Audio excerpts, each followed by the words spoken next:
Bulletin is rocketing around the globe tonight. The search is on for a terror mastermind, and the search is so urgent they call it a red notice. This is the person they are trying to find, a young British woman they call the White Widow. International police searching for the answer to the question, did she play any role in the attack on that mall in Kenya? Was she there? ABC's chief investigative correspondent Brian Ross is here with their questions tonight. Brian. Well, good evening, Diane. Authorities tell ABC News tonight that British police are even trying to obtain DNA samples from the family of the so-called White Widow, in the suspicion there might be a match with one of the bodies found in the rubble in Nairobi. Looks can be deceiving, and tonight this one-time British schoolgirl, Samantha Lewthwaite, is being called one of the most wanted and dangerous women in the world. Samantha Lewthwaite has been a wanted person for a number of years now.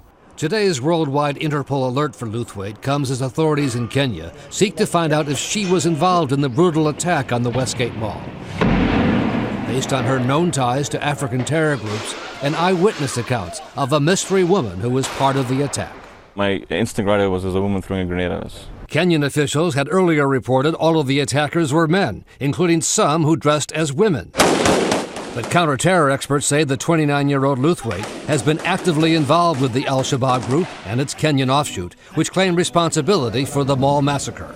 And as she has said, she wants to die or martyr herself on behalf of that group. Lewthwaite grew up in a small town north of London. In over 15 years' time, went from schoolgirl to party girl to wife of one of the terrorists who carried out suicide attacks on the London subway and bus system in 2005.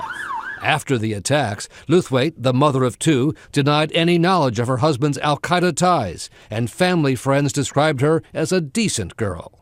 She was a very average child, very innocent, lacking confidence, shy, very easy to get on with.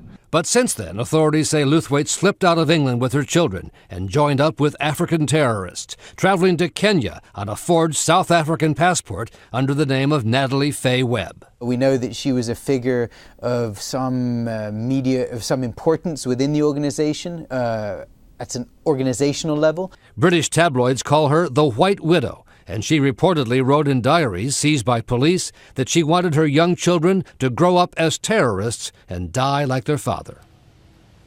Lewthwaite has been wanted for more than a year in connection with another Al-Shabaab attack on a nightclub in Kenya. And the Interpol Red Notice today reflects an urgency to find her, whether she was involved in that mall attack or not, Diane. Such a confounding portrait you paint there. Thank you, Brian Ross.